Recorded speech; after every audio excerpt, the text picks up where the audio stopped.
Hey guys, Steve from Cantu Comics here.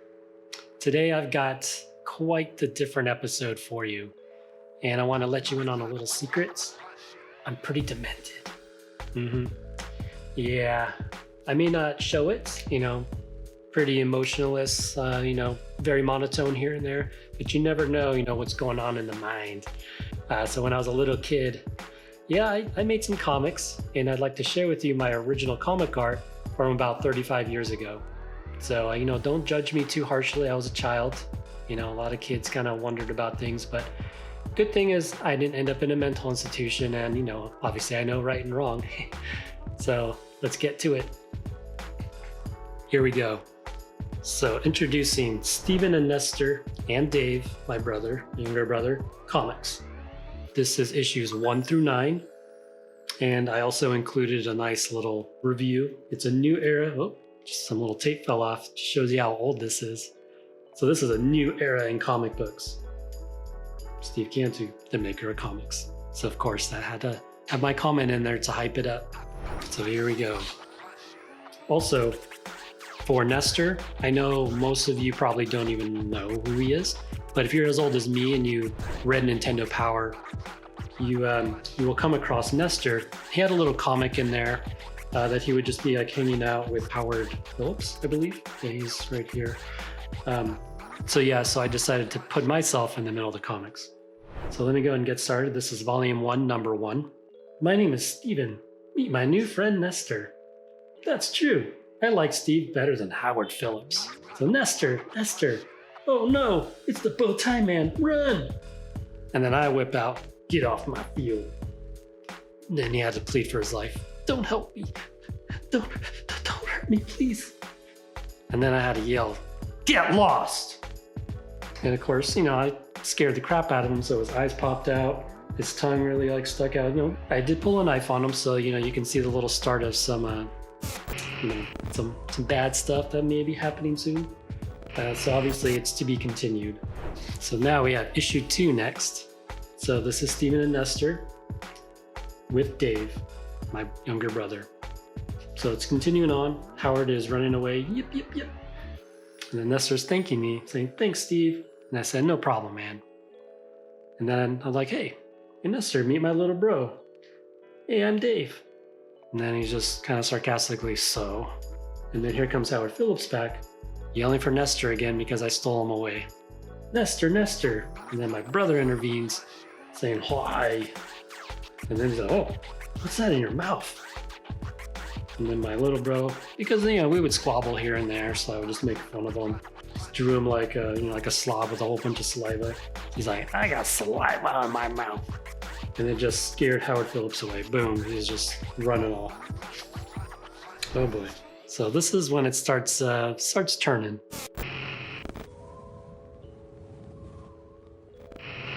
So we got Stephen and Nestor number 3 and Dave. Hey Steve, what's happening, brother? And I'm playing video games. Of course, that's what I was really into back then. Nothing. Why did you ask? Can you tell your little brother to get lost? And then he's just kind of blah, because, got saliva in his mouth. And then I turn around, I got like a big panel here going, that's impressive for me from back then. I just usually drew in little tiny panels, and then I do a little 3 panel here. And I just yell, get lost! And it's with such force, and obviously my head grew much larger. So it basically got my brother. He just started being flung out of the house, through the drywall and everything. And I drew him continuously going, like literally I had like superhero powers, breaking through like tree trunks, and then he finally splats on a random, there's just a random brick wall that just happened to be there past these trees. But look, my brother survived. He gets off of the brick, he starts making his way, and the trees, I kind of colored it a little too dark, but you can see that where he cut through, they just landed right back in their place. So he made his way back, and then he's like, why did you do that? And then this is really when it starts turning. So I just tell him to shut up, and I got my laser guided gun, and you can probably assume what's gonna happen next. So volume 1, number 4, Stephen and Nestor, and X'd out Dave. So yeah, as you can see, He didn't survive the previous issue. I guess that's the cops looking for me right now. Shut up! And you can see meticulously drawn here with all the detail of his outline. A little bit of blood, you know, kind of peeking through the sheet. So now Nestor is like distraught. He's like, what are we gonna do with him? And then he's kind of thinking to himself, although I kind of made it so accidentally that he was saying it out loud, but he should be thinking this to himself. It's like, I gave him too much bad guy potion.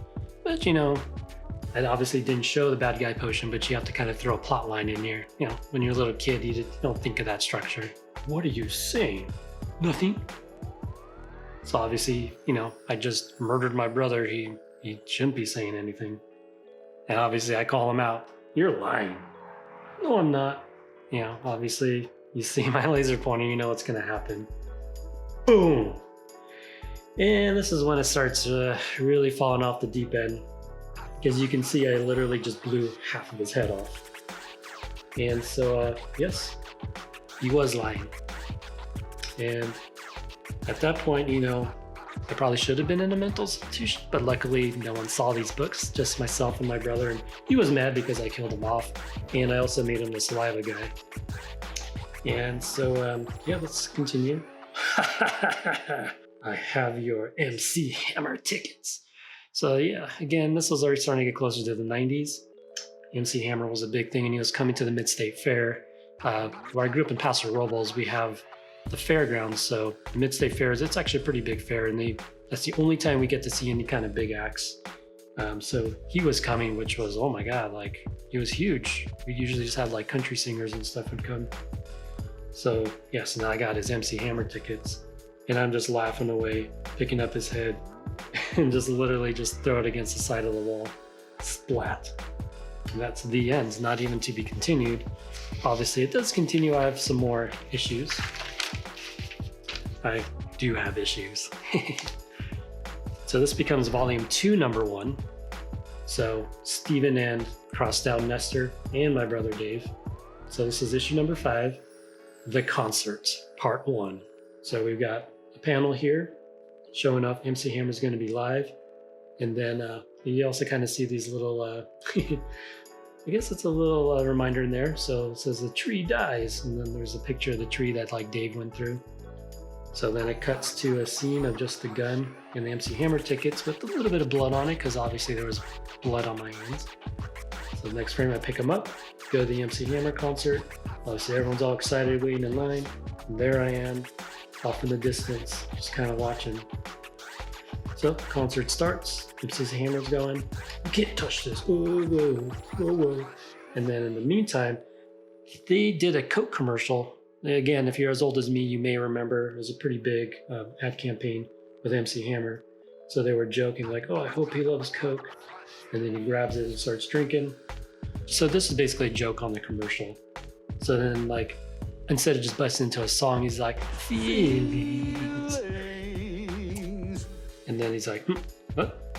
And then like everyone's just like kind of questioning. And then like a kid came out and he's like, Hammer.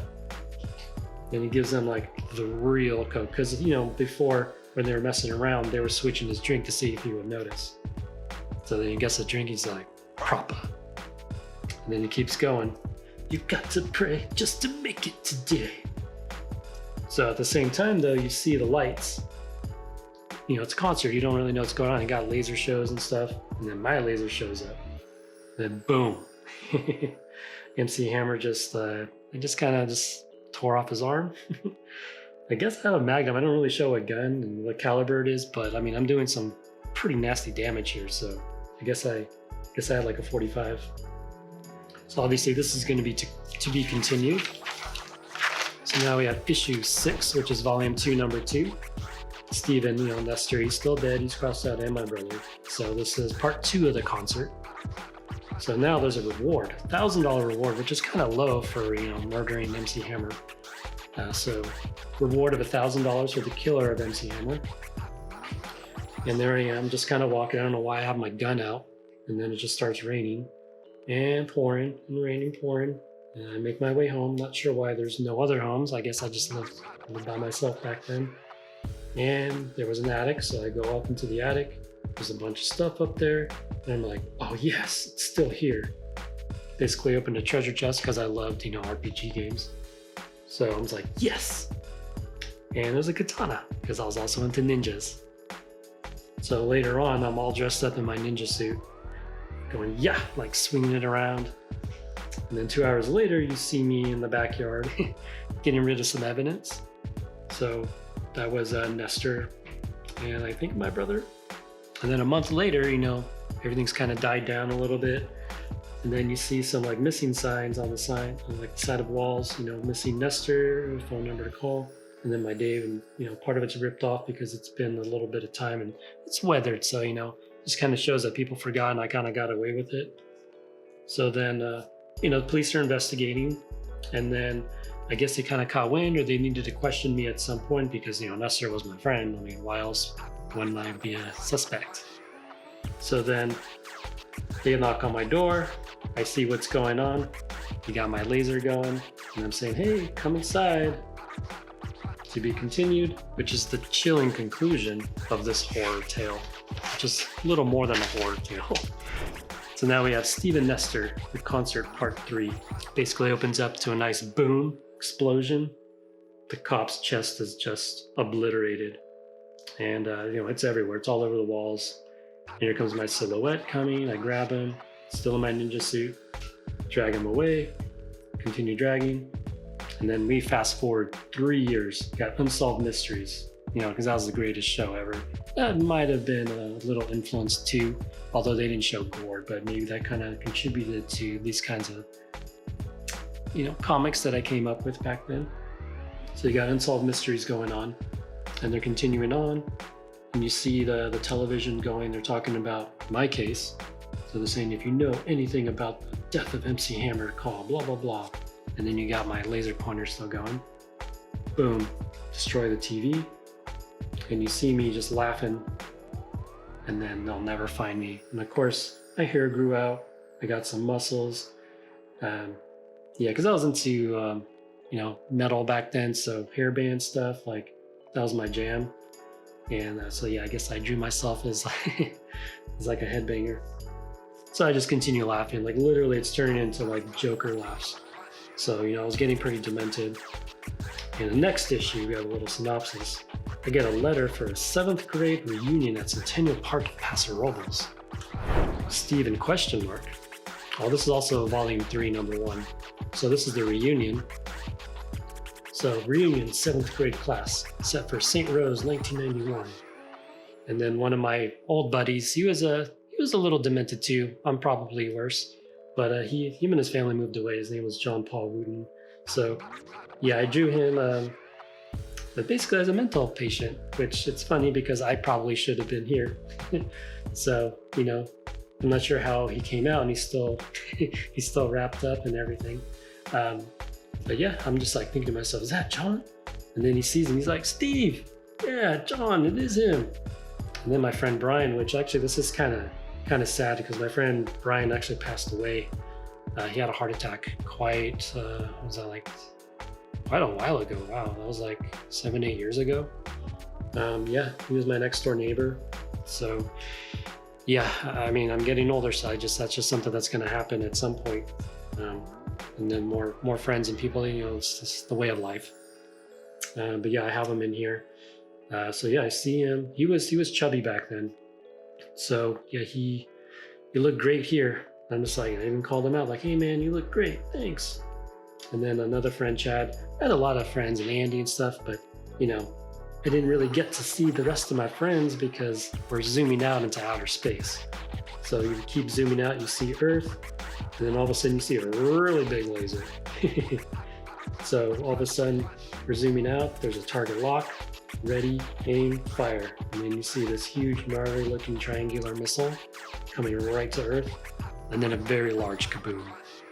So issue 9 is the final issue here. So this is volume 3, number 2 of Steve in question mark. So we're in hell. So it starts off with me falling just straight down, literally just straight into hell.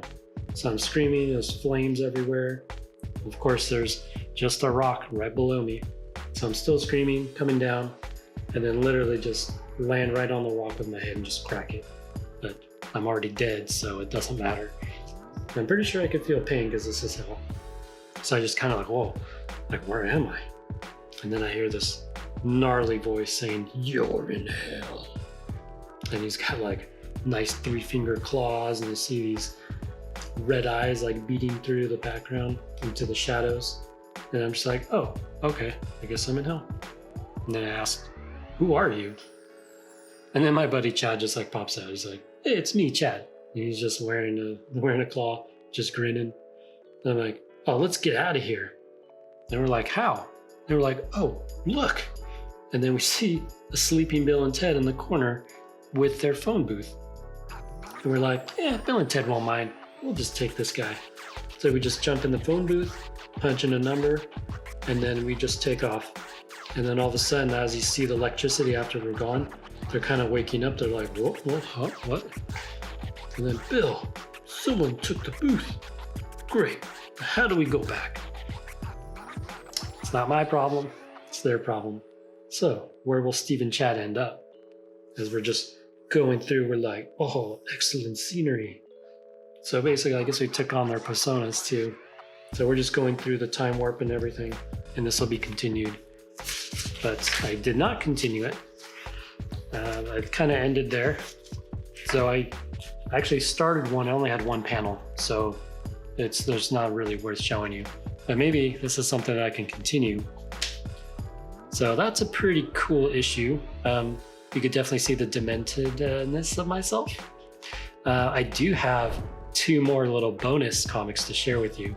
So these are only like, they're 1 and 2 page. So I'll go ahead, it's kind of funny because it's part of my old religion journal. So yes, I went to private school, which could also mean why some of these suppressed, weird mental emotions came from. But originally this was my religion journal. I just ripped out all the notes and started my own extra books in here. So back then, I would watch cartoons, obviously, Saturday morning cartoons, and I loved Disney's The Gummi Bears. So I decided to take it upon myself to make the new Gummi Bears. So we start off here. So yeah, here I've already switched over to markers. So we got a guy running. It's like, gotta get out. And then 5 minutes later, we got it. All of a sudden, the shady character pops up. "Give me your money." He's like, "Oh no, it's Mugger Gummi." Because that had to be a bad guy Gummi too. They can't all be happy. So then all of a sudden, it's like, "Huh? What?" It's like, "I've got a right to say no." And he's like, "Huh? What?" And then he tosses the knife. I'm not really sure that's a really good technique. I guess it's all on the wrist apparently here. So take this. And then he throws his dagger right into, oh man, yeah, it's pretty vicious. So right into the chest of Mugger Gummi, and he's like, ugh. He drops his dagger. And then we just cut to Dunwin Castle. So we've got, they're trying to use a catapult here. And what was his name? Count Dooku or something? I can't remember his name at the moment. But yeah, they're trying to storm the castle. They're trying to get in. My font was so small I can't even read it. But I remember the little troll guy, he's saying, "My Dookie always wins." But yeah, I've just got a nice little wide panel here. So then you can see out here into the distance, the guy's yelling for help. So he's coming. And then Mugger Gummi is just like, "Ugh, come back." And then he's just kind of like dying. And then a little bit later, you got one of the little ogre guys coming. He's like, "I find juice, mine. Oh, me first. No, me. And then a whole fight ensues here. We've got little fists flying. You got heads rolling. You got little stars from being dazed and teeth flying around. And then all of a sudden, the dust kind of settles, and then you just see severed heads. You see the gummy juice. It's hanging out. And then you see a hand. You see literally it looks like the Zelda little meat bait. So, and then page 2 here. So then we have Count Dookie. He's saying, "Gummy berry juice." "Toadwort, give me that juice." "Yes, Dookie." "Don't call me Dookie." But in the meantime, at Lady Barnes' castle, we have, I can't remember the grandfather Gummy Bear. He was their magician. So he always had battles with her. So he's at her castle because she had just stolen his book. So he's just like, give me back my book. And she's like, no. So at the meantime, she's conjuring a spell. She will release the power of the Gummi upon Dunwin Castle. So obviously she's in shadow.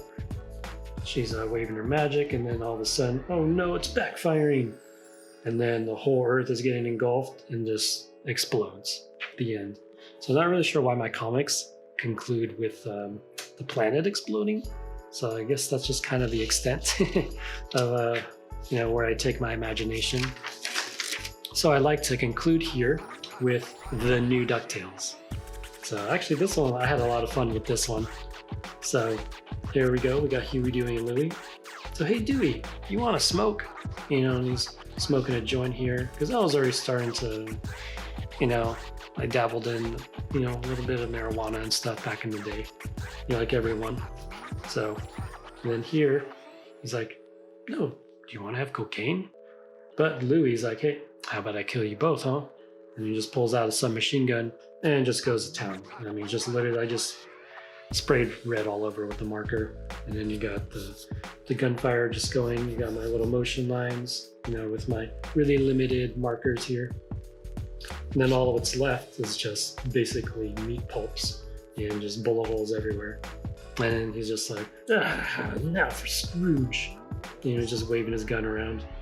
So later in the money pit, Scrooge being Scrooge, I'm rich. He's swimming around in all of his money and all his coins. Still don't understand how he's the only one that can do it. So he's just like being rich and being happy. And then all of a sudden we kind of zoom outside the money pit, and you just see a tank, a green tank. So it's like, green, I guess that's Louis. So it's cruising up the hill. It shoots, boom, basically just destroys the money pit. And that's the end. So every single one of my comics end in a big explosion. This one, the world didn't explode, but the money pit definitely did. So that is the final comic, but I do have one panel. So I guess I'll just show this guys to you for a bonus. But this is the really new Rescue Rangers. There's only one panel, no color. So this, it started getting a little, I guess this would be the first sort of sexual one, but basically Gadget. So everyone had a little crush on Gadget, but yeah, it started drawing her with some big breasts here, and obviously Zipper, and I forgot which one this was. I think it was Dale because he had the hat. So yeah, I just gave him one of those big old buck teeth. So, so yeah, it's there. This one was never made, obviously. I'm not sure where I was going to go with this one, but that's for the imagination. So those are my books, and hope you guys enjoyed them. So what did you think of this week's episode? Should I be locked up? I certainly shouldn't be, but I was a child, and that's just kind of what you do. Maybe it's a little far on one side compared to other kids, but I grew up just fine. So parents, don't worry if your kids are drawing blood and dismemberments and this and that. It's it could be just a phase, or they just love horror movies. Definitely went through a horror movie phase. So if you like this video, make sure to like it below. And if you want to see more of this, make sure to subscribe so that you can be informed on when I drop more content just like this. So in the meantime, this is Steve from Cantu Comics, signing off.